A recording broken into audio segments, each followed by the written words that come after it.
Salut à tous et bienvenue pour une nouvelle vidéo consécutive au Grand Prix de Bahreïn et aux premières réponses qui ont été apportées aux questions que l'on s'est posées pendant l'hiver. On a eu une première ébauche de hiérarchie sur un circuit, il faut le rappeler, très particulier. On n'a pas encore toutes les réponses sur la saison 2023. C'est un circuit qui demande par exemple d'avoir une bonne traction, qui en demande beaucoup aux pneumatiques, il y a des virages lents. Bref, c'est un circuit particulier qui ne va pas être un schéma à reproduire sur toute la saison, mais en revanche, il a apporté des premiers éléments de réponse, des performances donc que l'on avait à Bahreïn et une première ébauche de hiérarchie que l'on va étudier aujourd'hui.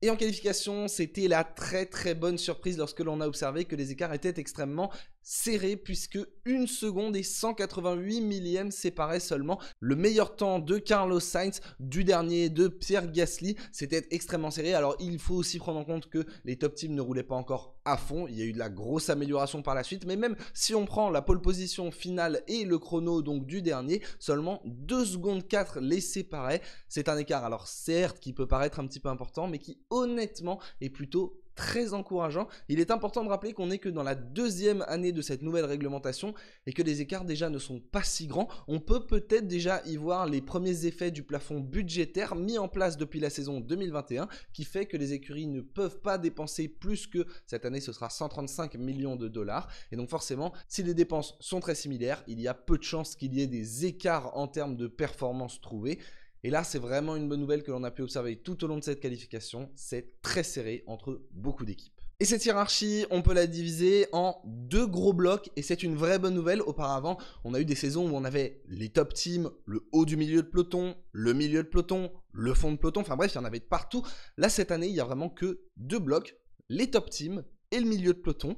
Et parmi les top teams, il y a quand même une écurie qui a répondu favorablement aux attentes et qui a verrouillé la première ligne. Max Verstappen devant Sergio Perez, c'était attendu, la RB19 est extrêmement bien née. C'est une arme de destruction massive, ça va très vite du côté de chez Red Bull. Maintenant, la bonne surprise, c'était que sur un tour, la Ferrari n'est honnêtement pas si loin. Charles Leclerc jouait la pole position avant d'abandonner sa dernière tentative pour conserver des pneus tendres neufs pour le départ. Carlos Sainz assure la 4e position sur la grille de départ, mais en tout cas, Ferrari semble être capable de rivaliser avec Red Bull sur un tour, c'est une bonne nouvelle. Et derrière, Mercedes et Aston Martin, qui elles ont plutôt un meilleur rythme de course, ont eu un petit peu plus de mal en qualification, mais ont tout de même confirmé qu'elle n'était pas si loin. Pour Mercedes, c'était un peu décevant. En revanche, pour Aston Martin, c'était la vraie bonne surprise. On peut désormais les considérer comme une top team. Et ça fait vraiment plaisir d'en ajouter une 4e à la liste. Il va y avoir de la grosse bataille en haut, mais aussi de la grosse bataille dans le milieu de peloton, puisqu'une fois que les 8 premières places sont donc attribuées, eh bien il faut se battre pour la 9e et à cet endroit-là, c'est extrêmement serré. C'est très simple, entre la 9e et la 12e place,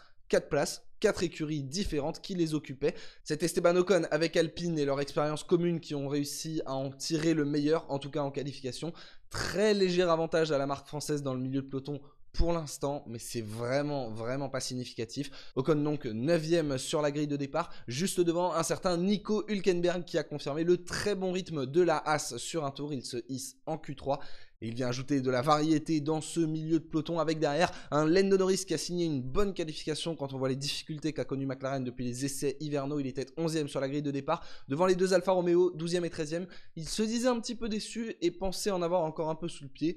Ça allait peut-être se confirmer le lendemain. Derrière, on retrouve des AlphaTauri et des Williams très honnêtement proches de la concurrence. Par exemple, Yuki Tsunoda 14e et Alexander Albon 15e. Mais surtout des approches assez différentes. Tsunoda était déçu, disant qu'il n'était même pas proche de la concurrence. Alors que de son côté, chez Alexander Albon, on était beaucoup plus optimiste. En tout cas, AlphaTauri et Williams ne sont peut-être pas aussi loin que ce qu'on pouvait imaginer et sont vraiment dans la bagarre en milieu de peloton. Ça fait plaisir. Ça fait également plaisir de voir la très belle performance de Logan Sargent, 16e sur la grille de départ. Le rookie américain qui avait signé le même temps que Lando Norris, donc il avait le rythme pour passer en Q2. Plutôt un très bon début pour lui. Il devance un Kevin Magnussen qui forcément sera déçu et a subi finalement les écarts extrêmement faibles dans le milieu de peloton. Ça se joue à coup de centième de seconde. Il faut que le tour soit parfait pour passer. Ce n'était pas son cas. Il est que 17e sur la grille de départ, devançant les 2 rookies qui ont eu un petit peu plus de mal, Oscar Piastri et Nick De Vries, 18e et 19e. Et enfin un Pierre Gasly qui était en grosse galère tout au long de cette séance de qualification.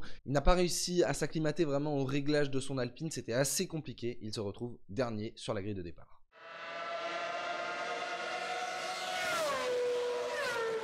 Maintenant, la vérité du samedi n'est pas celle du dimanche et on l'a confirmé avec donc toujours ces deux blocs, mais forcément un petit peu plus espacés. Bah oui, sur 57 tours, il y a plus de temps de faire des écarts que sur un tour, logique. Et donc on retrouve les deux Red Bull tout en haut, vraiment intouchable, démonstration de Max Verstappen qui remporte la 36e victoire de sa carrière devant son coéquipier Sergio Pérez. Red Bull a surdominé et semble un petit peu intouchable. En revanche, derrière, parmi le reste donc des top teams, j'ai vraiment envie de les appeler ainsi en ce début de saison en espérant qu'ils vont pouvoir se battre avec Red Bull, eh bien c'est extrêmement serré et en termes de rythme de course, qui s'en sort le mieux? Eh bien c'est Aston Martin qui positionne Fernando Alonso sur le podium après une très bonne gestion de course, malgré un envol compliqué, ça s'est vraiment bien passé dans le reste, des beaux dépassements, celui sur Hamilton c'est une pépite, honnêtement ça s'est super bien passé du côté de l'écurie britannique, qui rivalise en course avec des Ferrari qui ont révélé un petit peu les mêmes soucis finalement qu'en 2022, un petit peu trop de dégradation sur les pneumatiques. Bon, chez Ferrari, ça avait l'air d'aller un petit peu mieux en termes de dégradation. Le problème, c'est que des écuries comme Red Bull et Aston Martin dégradent tellement peu que finalement, ça se voit assez rapidement. Ferrari donc à la lutte avec Aston Martin et avec Mercedes. Mercedes qui a eu plus de mal que ce qu'on espérait pendant l'hiver. Alors finalement, quand on voit le début du week-end et les essais hivernaux, c'était peut-être pas si mal. Mais honnêtement, voilà, ça a été une entame de saison compliquée. Si bien que l'on pense déjà à abandonner le concept sans ponton du côté de chez Mercedes. On voulait déjà le pousser au maximum pour être sûr, vraiment certain avant de l'abandonner que ce n'était pas un bon concept. Bon là malheureusement il commence à avoir des réponses et à penser vraiment à abandonner cette idée pour pourquoi pas apporter une W14B dès le Grand Prix d'Azerbaïdjan d'Imola, par là en tout cas après la pause d'avril. On va peut-être partir sur un concept un peu plus similaire à celui d'Aston Martin. Toto Wolff le disait, il y a beaucoup de Mercedes chez Aston Martin et donc il va falloir s'inspirer d'ailleurs puisque vraisemblablement ils se dirigent vers un abandon de leur concept. C'est dommage pour la diversité tout en haut parce qu'on a 4 écuries devant qui avaient vraiment 4 concepts différents, mais si ça marche pas, Mercedes ne tolérera pas 3 autres saisons jusqu'à 2026 sans se battre pour les victoires et donc forcément ils vont tenter de faire évoluer tout cela. Maintenant la bataille derrière Red Bull est extrêmement serrée. Le problème c'est que Red Bull a très bien travaillé pendant l'hiver, leur voiture n'a pas tellement évolué d'une apparence extérieure, c'est juste qu'ils ont vraiment tout optimisé au maximum et partent avec une base bien meilleure que l'année dernière. On se souvient, à Bahreïn ils étaient battus par Ferrari, ils faisaient un double abandon.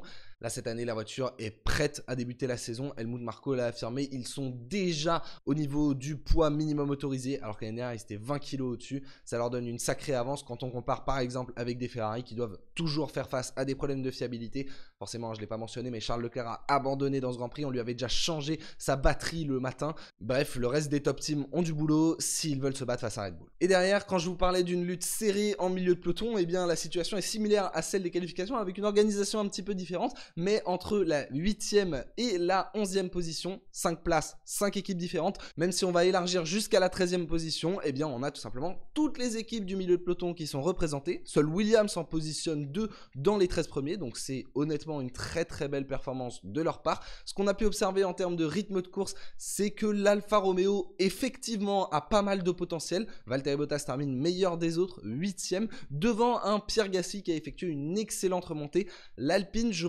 pense tout de même, est à l'heure actuelle la meilleure voiture du milieu de peloton, mais les marges sont tellement faibles qu'honnêtement, ça va pas tellement se voir. Et derrière, la super bonne surprise, c'était Williams qui va, dès la première manche de cette saison, inscrire un point par l'intermédiaire d'Alexander Albon, mais qui ramène aussi une 12e place avec Logan Sargent. Ça a très très bien fonctionné du côté de l'écurie de Grove. 7 écuries sur 10 ont déjà marqué des points, et honnêtement, ça fait vraiment plaisir. Williams, un petit peu comme en qualification, a l'air d'être vraiment à la bataille avec AlphaTauri, mais aussi avec Haas qui a eu beaucoup plus de mal en rythme de course. Magnussen est la meilleure des Haas à l'arrivée en 13e position. Sur un tour, ça a l'air de vraiment bien aller. Maintenant, je pense que AlphaTauri et Williams ont un petit avantage sur les longs relais. Après, c'est comme toutes les observations que l'on fait aujourd'hui, ce sera à soumettre au prochain circuit, aux différentes configurations, mais aussi à toutes les évolutions qui vont arriver. Il va y en avoir beaucoup, notamment en Azerbaïdjan. Après les 3 premiers Grands Prix de la saison, on va avoir une pause d'1 mois. Il y aura largement de quoi rapporter des améliorations, ce dont aura besoin McLaren, la dernière écurie que l'on n'a pas mentionnée, qui elle a vécu vraiment un week-end cauchemardesque. Bon, c'était pas si mal avec Lando Norris, que ce soit en qualification où il était 11e ou en rythme de course, à certains moments c'était pas mal, mais on a abandonné très très vite du côté d'Oscar Piastri. Problème apparemment dans la colonne de direction, ils investiguaient encore le problème, c'était assez étrange. Et derrière, du côté de chez Lando Norris, on a dû s'arrêter très fréquemment pour recharger en air. Il y avait vraiment des soucis sur cette McLaren qu'il va falloir combler. Maintenant, il y en avait aussi l'année dernière, donc on peut espérer qu'il remonte assez rapidement. En tout cas, la lutte dans le milieu de peloton est extrêmement serrée et ça fait vraiment super plaisir. J'ajouterais même que les écarts entre les top teams et le milieu de peloton ne sont pas si énormes. Bottas, honnêtement, était vraiment pas si loin que ça de Russell, de Stroll. En début de course, il avait même undercuté ces pilotes-là. Ce qui peut jouer aussi, c'est qu'avec l'avance prise par Red Bull et le retard un petit peu pris par Ferrari, par Mercedes, tandis qu'Aston Martin est venu un petit peu combler, on a eu un certain resserrement. Oui, bon, c'est compliqué, hein, il n'y a pas de pied de micro comme depuis le début du week-end, mais je vous le mime quand même. On a eu un certain resserrement, en tout cas entre les top teams et le milieu de peloton, et ces trois équipes, Ferrari, Aston, Mercedes, qui vont faire un petit peu le lien entre Red Bull et le reste du monde. En tout cas, il y a des écarts extrêmement serrés, ça promet de la belle bagarre à tous les échelons et des championnats extrêmement incertains cette saison. Voilà un petit peu pour le bilan hiérarchique de ces Grands Prix de Bahreïn. Je vous le rappelle, une fois de plus, il est vraiment spécifique à ce tracé. Au début de saison, il y a eu des soucis que l'on espère plus rencontrer par la suite, notamment par exemple du côté de chez McLaren avec l'approvisionnement en air. Mais il y aura aussi de grosses évolutions, bref, ça va évoluer. Simplement, je voulais revenir sur les premières réponses qu'a apporté cette course après les nombreuses questions que l'on s'est posées. Et sur ce, écoutez, merci à tous d'avoir regardé cette vidéo, j'espère qu'elle vous aura plu. J'espère que vous avez apprécié le Grand Prix de Bahreïn et que vous vous satisfaisez de cette hiérarchie. Allez, Red Bull a encore un petit peu trop d'avance, mais derrière, il y a quand même vraiment de la belle bagarre. Ça va être une saison très sympa à suivre. Honnêtement, j'ai vraiment hâte de vous y retrouver. Le prochain rendez-vous pour nous, c'est comme d'habitude tous les jeudis à 16 h, le récap de l'actu F1. D'ici là, écoutez, le plus important, c'est que vous vous portiez bien. Et sur ce, moi je vous dis à la prochaine. Ciao, ciao!